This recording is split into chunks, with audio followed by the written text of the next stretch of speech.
Hi, how are you? I hope you are all well. So I am happy that you liked my last video, which is the based upon I think batch management. Okay, so I got two requests to reply. I need to provide from myself.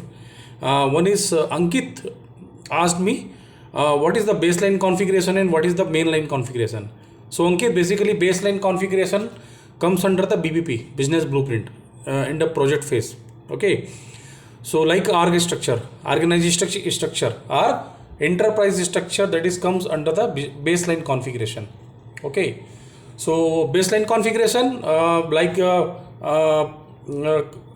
is starting from the org structure like chart of account, company code, controlling area, chart of account, controlling area, company code, operating concern, and what will be the plant code.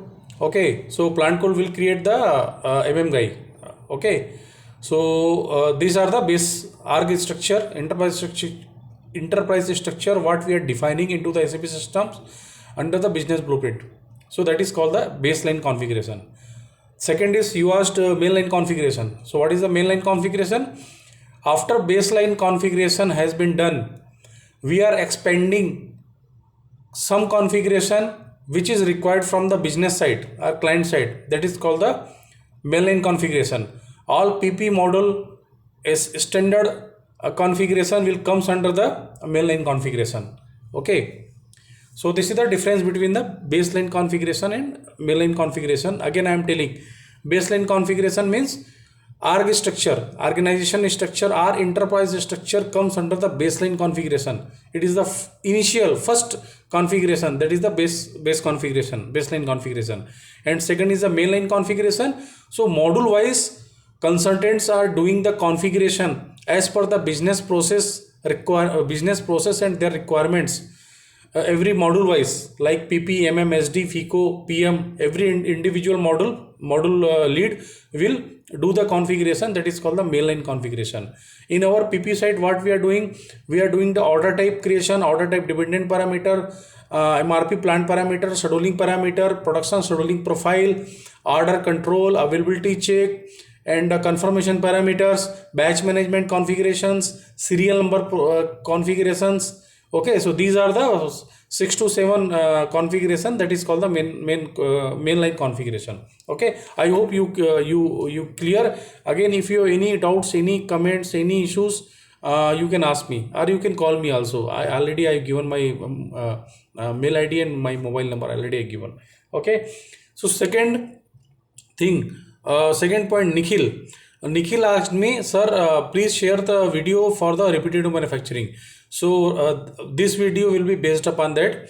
Okay, so repetitive manufacturing, where we are using any process which is going on continuous, same process will be go continue. It is called the repetitive manufacturing. So it's clear about the name itself. Repetitive means the same process, same operation is going on continue in the same method. Okay, so that is called the repetitive manufacturing. That is basically like textile industries. If you see the textile industries, the process is same, streamline, it is going the same way. Okay, continuous. So that is the repetitive manufacturing. And one right now I'm giving the support mines. Okay, so mines will be under repetitive manufacturing. Okay, so we'll go for forward. What are the configurations required for that? Repetitive manufacturing. So I am telling what is the significance of repetitive manufacturing. In repetitive manufacturing, what we are doing, we are not creating any production order or process order or plan order. Okay, so we are creating here internal order, CO order. Okay, so what is the internal order? I will let you know. So what are the prerequisites for that? In repetitive manufacturing, you need to define the REM profile, repetitive manufacturing profile. This REM profile you have to assign into the material master in MRP 4. Okay, first prerequisites, you have to create the REM profile and you need to assign to the material master. Second thing, you need to create the production version. Okay, So this is the two prerequisites required. First is a REM profile, second is a production version. Okay, you need to create for that. Then later on, what we'll do, come to the master data. Then you need to create a metal master, as we are creating for discrete and process industries. Then you need to create the work center. Okay, then you need to create the, here we are calling rate routing. In discrete manufacturing we are calling routing, and process industry we are calling as a master recipe. Here we are calling rate routing. The transaction code is CA21. Okay, so these are the master data. Metal master, BOM, yeah, obviously BOM you need to create, BOM, bill of material, work center, rate routing, and fourth is a PV, production version you need to create. When this all setup has been done, what you will do, from PP side you have done all these things. Then FICO consultant, what he will do, he will run the, what he will run, he will run the product cost collector.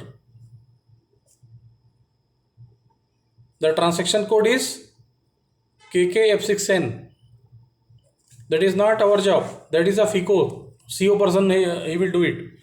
He will run the product cost collector, PCC he will run, and he will check whether the material prices and activity prices showing correctly or not as per you maintain in metal master and activity type KP26. Okay, so once your product cost collector has been run, your internal order number will be created. Here you will not get any production order, any plan order, or any process order. You will do your confirmation MFBF transaction. Remember, MFBF is a transaction where you will do your production confirmation in backflash. GR and GI, goods receipt and goods issue, you will do here, and based upon your setting REM profile, just go and check what are the REM profile is there. Okay, so select that REM profile where you can do GR and GI simultaneously at the time of confirmation in MFBF. Okay, so once you do the confirmation, your activity confirmation will done, your RM consumption will be done, BOM component will be consumed, and your GR and GI will be happen. Okay, you will get the header materials stock, that is called the GR, and two material document number will be create for one for GI and one document number will be create for GR and GI. Okay, one single document number will be create GR and GI. If you want GI separate and GR separate, then two document number will be create. Okay, the movement type is 131. Discrete manufacturing and process industry, the movement type for GR is 101, 101. Here it is a 131. Okay, if you want to check the quality, then assign the quality. Okay, QM view in metal master. After confirmation, stock will go into the quality. Okay, so this is the PP setup in repetitive manufacturing. I am repeating. First, REM profile you need to define. Second, production version. Metal master you need to create. BOM you need to create. Work center you need to create. Rate routing you need to create. And after that, you can tell to CO person, controlling person, PP setup, all those things done. Now you can do your product cost collector, PCC run. Once he will confirm that yes, PCC, I have been run the PCC, product cost collector, costing has been run, or all the entries coming okay, then you can start your confirmation. Then you will do the confirmation. Simple. It is not a very complex like discrete manufacturing and repetitive manufacturing. Okay. So this is the repetitive manufacturing. Okay. I hope you will like this video. Nikhil, just go through that my video. If you have any doubts, any comments, you can ask. Feel free. Okay. Thank you. Thank you so much.